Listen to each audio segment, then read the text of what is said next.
And I'm struggling trying to do this in my head, and I thought, I'm an adult and living in a global community with virtually every country in the world that uses the metric system. And I felt very, very foolish. So today, we are going to move toward that effort to metrification of the United States. Enter Sally Mitchell, who is like a tornado.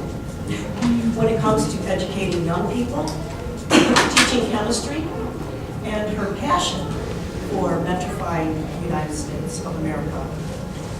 My friend, the Syracuse Central High School colleague, happens to be a recipient of the James Bryant Award for high school chemistry teaching.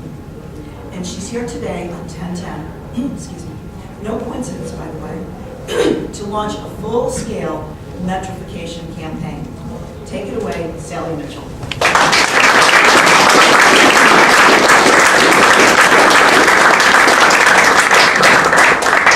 Thank you, Nancy, and welcome educators, business and government leaders, students, and citizens.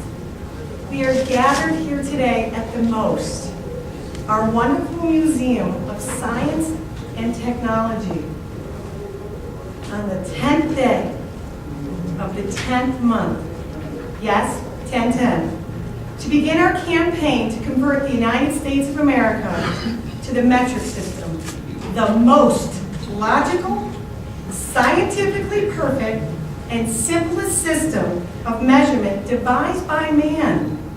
The original model for the metric system was for all time, for all people. I want to share with you an anecdote that begins with me listening to an NPR interview of a boy from South Africa who had harnessed the wind. As the South African described the construction of his windmill, the one that powered his village, he stated that the structure stood 5 meters tall. Here, the NPR interviewer interrupted him and tried to estimate how high this would be, struggling with the conversion to feet for her audience and for herself. The moment was both painfully awkward and transparent. The entire world uses a logical system of measurement that is instantly recognizable by everyone in the world except the people in the United States of America and, apparently, Liberia and Burma. As a chemistry teacher, like my science and math colleagues, I see firsthand the problems that we have and has caused for our students to struggle as they move back and forth, clumsily I might add, between two systems of measurement. I remembered my I was 5 years old. I had the mumps. I had a very, very high fever and I was delirious. My mother took the thermometer out and she read it to me and it read 105. I was nearly delirious, like I said, but I was excited. I was excited for the washcloth. The washcloth that she would place on my forehead, and I waited for the sizzle. I had just learned that the boiling point of water was 100. The sizzle never came. I didn't understand why it didn't sizzle. I was confused because I was taught a dual system of measurement. The problem is still with us today. When I pre-tested my students this year in chemistry, I asked them a simple question. What is the normal freezing point of water? The second question I asked was, what is the normal boiling point of water? I was shocked. Most of the students wrote 32 for the freezing point, but 100 for the boiling point. After interviewing several students, I found out that they were confused because the weather stations are refusing to place units on scientific measurements such as today's air pressure. Today's air pressure is 29. 29 what? Students only get measurements around room temperature, and when they see 32 on the screen, no units associated with them, They don't know that that was in Fahrenheit. They then come to my class and place a thermometer in boiling water. They read 100. Most do not even realize that they've been using and been exposed to two different systems of measurement.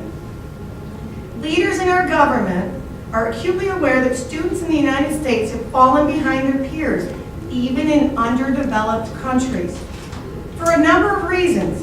But one of the large hurdles they face is our use of this cumbersome, antiquated system of measurement. At one time, I am told that it did have a useful purpose. It was handy to divide land into little parcels as our country expanded west. We've reached the Pacific a long time ago. The irony is that Ben Franklin and Thomas Jefferson would agree with converting to the metric system. They were among the leaders for our once young country who had a direct role in convincing France in converting to the metric system. And it's not as though our contemporary government leaders have been unaware of the advantages of the metric system in economics and in education. They did, after all, adopt the Omnibus Trade and Competitiveness Act of 1988 as the preferred system of weights and measures for all U.S. trade and commerce. So, what happened? Simply stated, the legislation called for a voluntary conversion to the metric system, and Americans did not feel like volunteering. If people already knew the customary system, they were and have been comfortable with its awkwardness, like an old pair of shoes that has holes in the toes and the heel, but it still fits. Metrification of the United States calls for a national education campaign to teach our citizens the importance of learning the metric system, a federal mandate to mark highways in kilometers instead of miles. Political and business leaders who will lead in this effort are needed. Remember, we are living in a global economy that is not likely to change. We speak of the universal language of measurement, and it's the metric system. Anyone ever notice? I have 10 fingers and 10 toes. Seriously now, we are competing in an educational environment in which we are intentionally handicapping our students, but no more. Paraphrasing John F. Kennedy's famous words, we choose to go to the moon. We choose to go to the moon not because it's easy, but because it's hard. I'll invert those words and say to all of you today, we choose to go metric, not because it's hard, but because it's easy.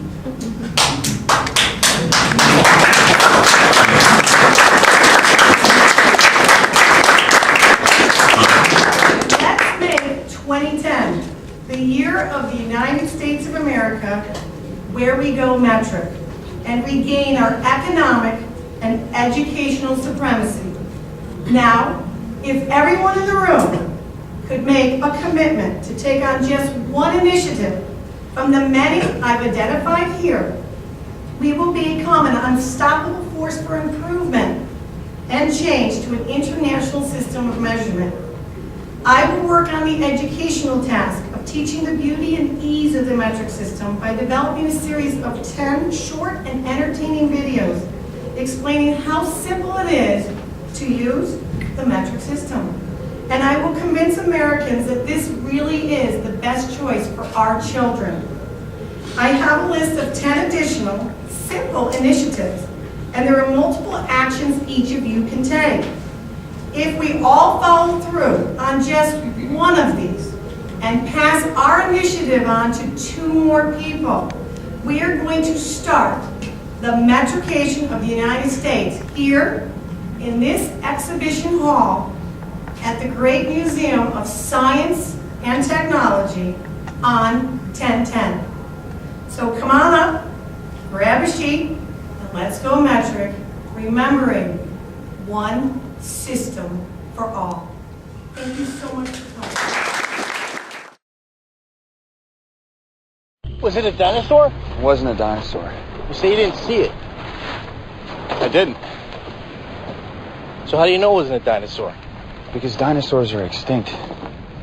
Oh. Yeah.